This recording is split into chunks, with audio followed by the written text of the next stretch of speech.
Hello everybody, my name is Mr. Kelvin from Educare Institute.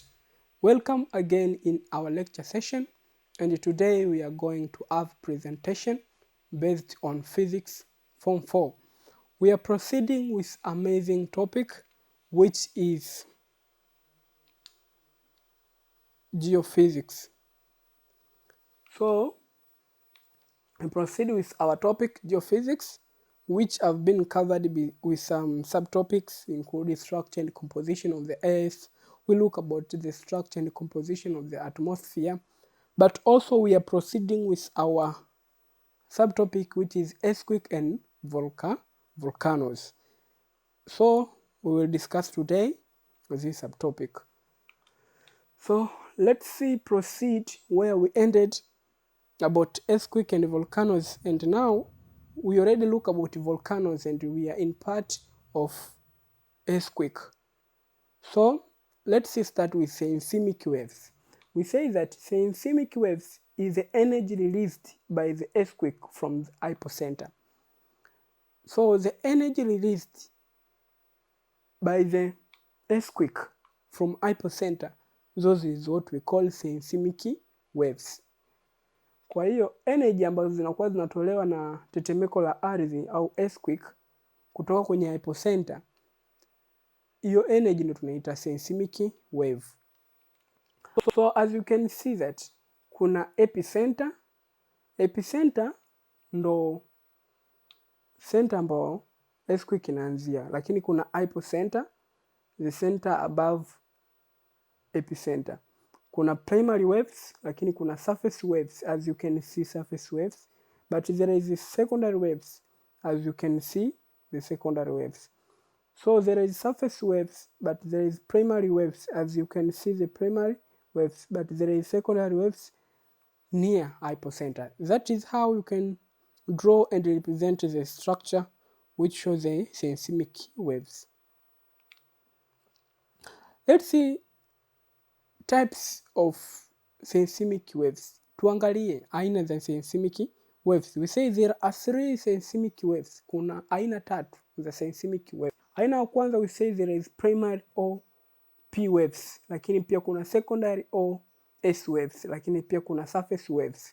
Kama tulivyoona hapa nyuma kwenye mchoro kwamba kuna surface waves, kuna secondary au S waves, lakini pia kuna primary waves au P waves. Those are 3 types of seismic waves. Tuziangalie kwa undani.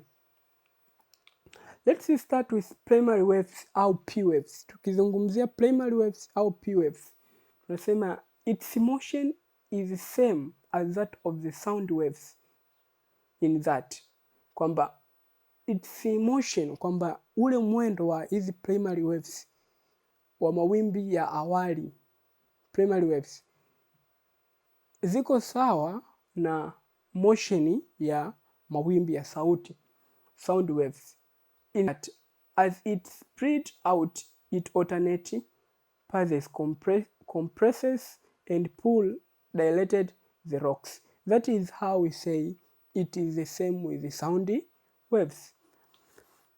These primary waves are able to, so that is primary waves. So it is look like the same with sound waves.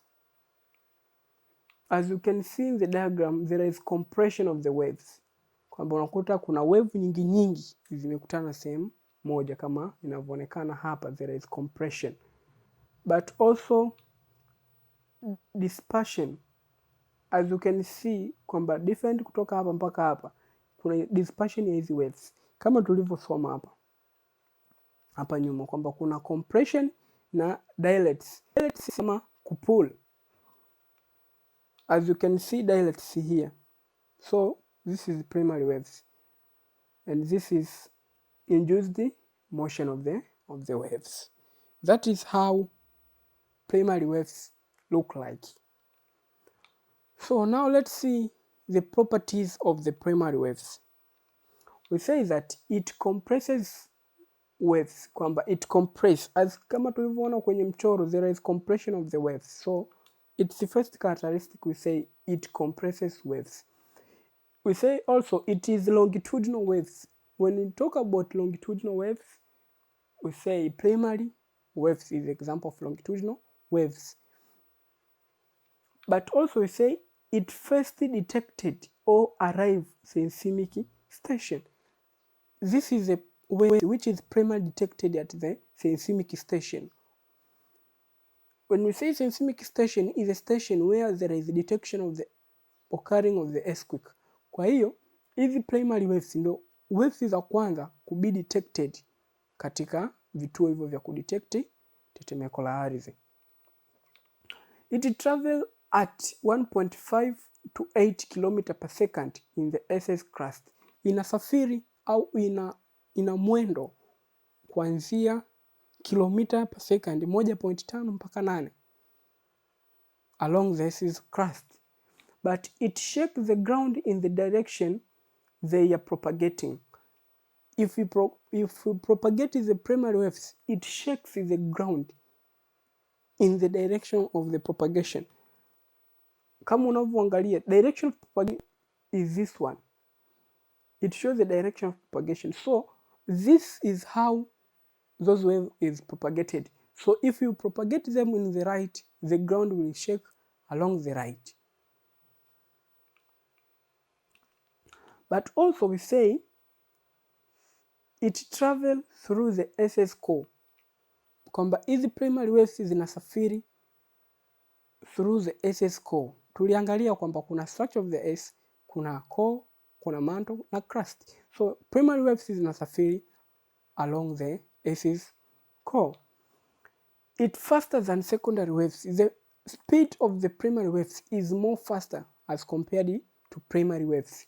But also we say it travels through both solid rocks such as granite mountain and liquid material such as volcanic magma and water of the oceans. Kwamba hizi primary waves zinasafiri katika both solid rocks, mfano hizo granite mountain, lakini pia zinasafiri katika liquid material like volcanic magma pamoja na water in the ocean.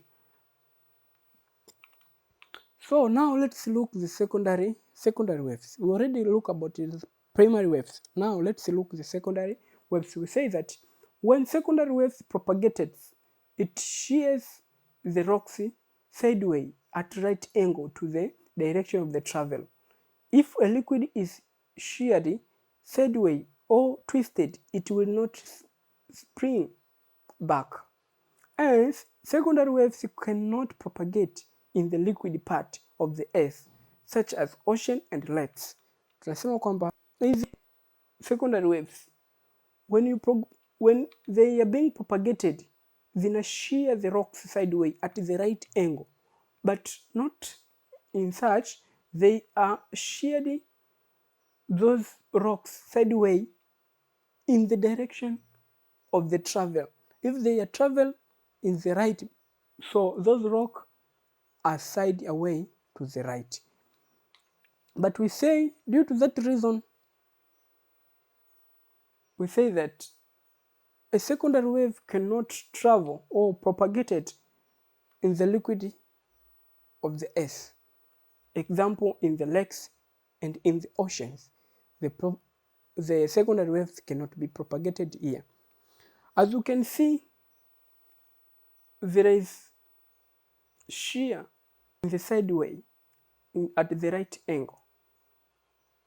So this is the wavelength and this is amplitude. There is amplitude. And this is a direction of the propagation. And this is representation of the secondary waves. Now let's see the properties of the secondary waves. Zipi sifa za secondary waves? We say that properties of secondary waves, it shear waves, kama tulivyosoma kule nyuma kwamba it shear waves. But also we say it's second to be detected or arrive at the seismic station. Kwamba hizi ni wevu za pili kubi detected at the seismic station. Na tuliona at the seismic station is a station where there is detection of the presence of the earthquake. Na tukasema it 1.5 times the primary. Kwamba when you look in the motion, we say that ni 1.7 times that of the primary. Means it is slower than primary waves, but also it shakes the ground perpendicular to the direction in which they are propagating. It shakes the ground in a perpendicular direction, means at the right angle. Kama tulivyoona katika mchoro, they are propagated at the right angle, means they are forming 90 degree. So do not travel through liquid such as water, molten rocks, the Earth's outer core. Means that the secondary waves cannot travel within the liquid such as water or molten rocks, but also the Earth's outer core. Secondary waves cannot travel at those media.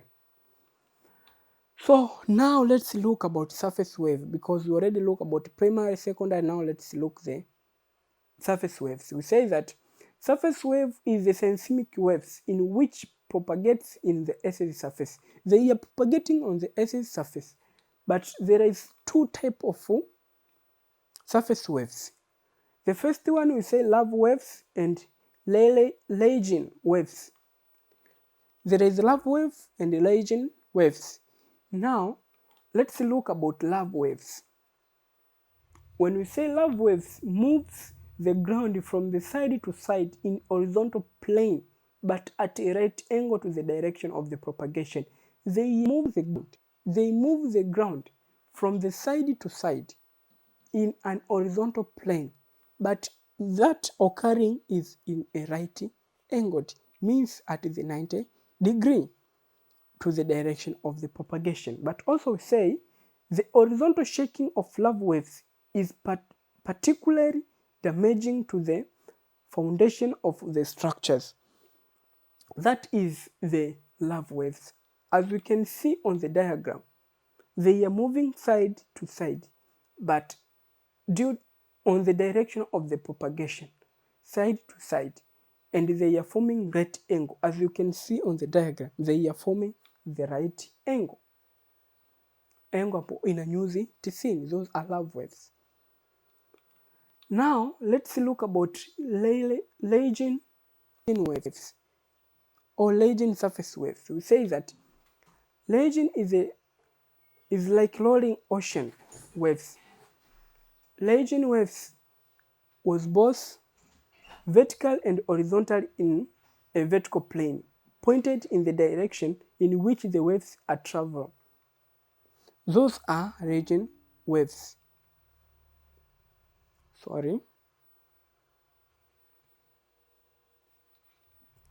Okay, as you can see on the diagram, this is the direction of the propagation. Something to note, we say that the actual speed of primary waves and secondary waves, seismic waves, depend on the density and elasticity property of the rock and soil through which they pass. Means that the speed of primary waves and secondary waves, they are depending on the density and elasticity property of the rock and the soil through which they are passing. That is. But also we say surface waves travel more slowly than the body waves, means primary and the secondary. So when you compare in terms of speed, we see that the surface wave is a kind of wave which travel in a small speed, kwamba zile surface wave au mawimbi yale ya juu yanakuwa yanasafiri taratibu ukiangalia na mawimbi yale ya awali pamoja na ya secondary, kwamba speed ya mawimbi ya secondary na primary ni kubwa ukikompare na speed ya surface waves. But also we say lava waves generally travel faster than rain waves. As we look, the rain waves together with lava waves. So lava waves, they are traveling faster than rain waves. And also we say lava waves do not propagate through the water, can affect the surface water only insofar as the side of take and ocean base pushing water sideways like the side of a vibrating tank. But also we say Lagin waves propagate through water due to vertical component of their motion. So raging waves have a vertical propagation, have a vertical component, so they can travel through the water due to their vertical component of their motion. So now let's look about earthquake scale. We say earthquake scale is a measure of the rate of the earthquake or intensity of the earthquake. We say that the nature of an earthquake described in terms of their magnitude and intensity, kwamba tukiwa tunazungumzia tetemeko la ardhi au tukitaka kupima tetemeko la ardhi tutaangalia magnitude pamoja na intensity yake. We say that earthquake magnitude, the magnitude of an earthquake is a measure of the energy is released. Tukipima magnitude tunapima ile energy inayokuwa be released during the earthquake. It is usually measured on the Richter scale. The Richter scale is based on the amplitude of the largest seismic waves recorded for an earthquake, no matter what type of wave was the strongest. So Richter scale is based on the amplitude of the largest seismic waves it records for an earthquake, but no matter what type of waves is the strongest. Something to note, we say the Richter scale magnitude is based on a logarithmic scale, which is logarithm base 10. But also we say the scale has no upper limit, but also small magnitude expressed in negative numbers. The small magnitude of the earthquake, they are expressed in negative numbers, but large magnitude, they are expressed in positive numbers. So by saying so, as we discuss, we end on the magnitude of the earthquake or earthquake magnitude. On the coming lesson, we will proceed to the intensity of the magnitude. By saying so, let's have an assignment to work on. Our task is that define the term seismic waves. As we learn, now you can be able to define the term seismic waves, to categorize those seismic waves as primary, as secondary, and as the surface waves. And you can now be able to classify the surface waves as lava waves and raging waves. By saying so, this makes the